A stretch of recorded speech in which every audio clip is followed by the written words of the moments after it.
Guys, അപ്പോൾ എല്ലാവർക്കും എൻ്റെ യൂട്യൂബ് ചാനലിലോട്ട് സ്വാഗതം. എൻ്റെ പ്രിയപ്പെട്ട പെറ്റായ ഒരു സുന്ദരീര കഥയാണ് ഈ ഒരു വീഡിയോയിൽ നിങ്ങളോട് ഞാൻ പറയാൻ ആഗ്രഹിക്കുന്നത്. ഇത് തിരുവോണ ദിവസത്തിൻ്റെ രാവിലെയാണ് കേട്ടോ.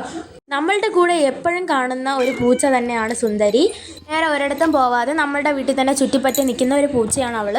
രാവിലെ നമ്മൾ അത്ത ഇട്ടപ്പോഴും നമ്മളോട് വിളിച്ച് നിൽക്കുന്നുണ്ടായിരുന്നു. ഉച്ചയ്ക്ക് ഊഞ്ഞാലിടാൻ പോകുമ്പോഴും ഒക്കെ അവളുണ്ടായിരുന്നു നമ്മളോട്.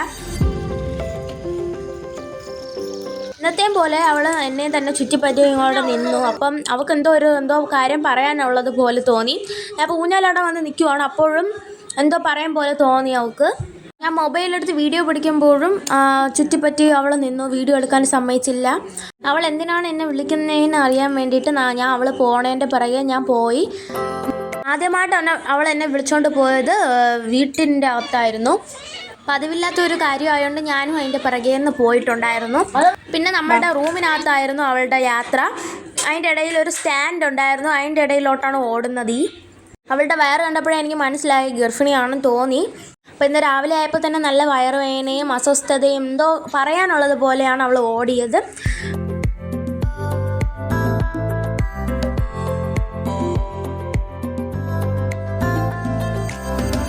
ഞാൻ തടവി നിർത്തുമ്പോഴത്തേക്കും അവൾ വീണ്ടും വിളിക്കും. പിന്നെ ഞാൻ വീണ്ടും തടവി കൊടുത്തു. അവൾക്ക് എന്തോ ഒരു സുഖം പോലെ തോന്നി. കുറേ നേരം ഞാൻ അവളെ അടുത്തിരുന്നു. പിന്നെ എനിക്ക് നല്ല വിഷമമുണ്ടായിരുന്നു. എൻ്റെ കൂടെ ഇങ്ങനെ കളിക്കാനും ചിരിക്കാനും ഒക്കെ ഓടി നടന്ന ഒരു പൂച്ച പെട്ടെന്ന് ഇങ്ങനെ വിഷമിച്ച് ഇങ്ങനെ വയ്യാത്ത പോലെ കിടന്ന് കാണുമ്പോൾ എനിക്ക് നല്ല വിഷമമുണ്ടായിരുന്നു. ആ ദിവസമായിട്ടും ഞാൻ കൂടുതലും സ്പെൻഡ് ചെയ്തത് ഇവളുടെ അടുത്തായിരുന്നു. തടവി കുറച്ച് കഴിഞ്ഞപ്പോൾ തന്നെ അവൾ ഉറക്കം പോലെ ഇങ്ങനെ ഉറങ്ങി തുടങ്ങിയിട്ടുണ്ടായിരുന്നു. ഞാൻ പിന്നെ അവിടെ നിന്ന് മാറി. അവൾ കരയണ പോലെയൊക്കെ തോന്നി. കണ്ണുകളൊക്കെ നിറഞ്ഞ് വന്നിട്ടുണ്ടായിരുന്നു. ഞാൻ പിന്നെ അവിടെ നിന്ന് മാറി.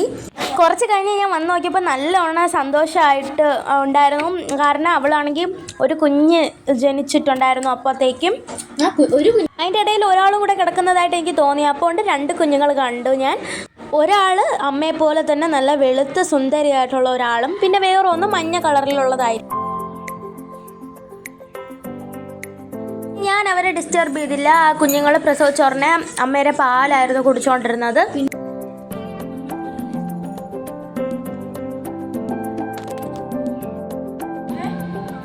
അപ്പോൾ കുട്ടിയും അമ്മയും നല്ല സുഖമായിട്ട് ഇരിക്കുന്നുണ്ടായിരുന്നു. ഇത് പിറ്റേ ദിവസത്തെ കാഴ്ചയാണ്. അപ്പോൾ അവരുടെ മുടിയൊക്കെ നല്ലോണം എഴിച്ച് വന്നിട്ടുണ്ട്. പിന്നെ അവൾക്കാണെങ്കിൽ 2-3 ദിവസം പട്ടിണിയായിരുന്നു.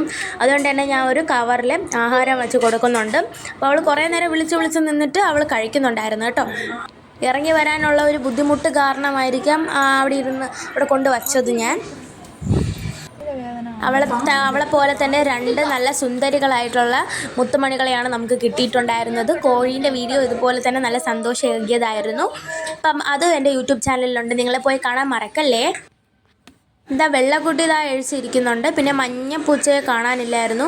അത് നോക്കിയപ്പോൾ തറയിലാണ് ഇരുന്നത് കേട്ടോ. വീണ് പോയിട്ടുണ്ടായിരുന്നു. ഞാൻ പിന്നെ അതിനെ എടുത്ത് മുകളിൽ തന്നെ വച്ചിട്ടുണ്ടായിരുന്നു.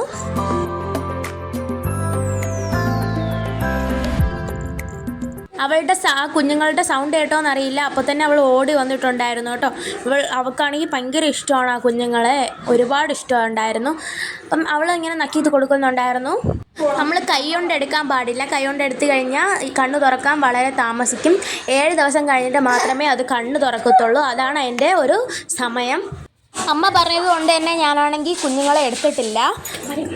ഇപ്പോൾ ഏകദേശം രാത്രിയായിട്ട് വന്നിട്ടുണ്ട് കേട്ടോ. അവർക്ക് നല്ല ഉറക്കം വരുന്ന ഒരു സമയമാണ്. അപ്പം സുന്ദരി ഉറങ്ങി കഴിഞ്ഞിട്ടുണ്ടായിരുന്നു. 2 മക്കളും കൂടെ കുറച്ച് നേരം കഴിഞ്ഞപ്പോൾ 2 പേരും കൂടെ കെട്ടിപ്പിടിച്ച് കിടക്കുന്ന ഒരു കാഴ്ചയാണ് ഞാൻ കണ്ടത്. അപ്പോൾ ഇന്നത്തെ വീഡിയോ ഇത്രേ ഉള്ളൂ. Thank you for watching.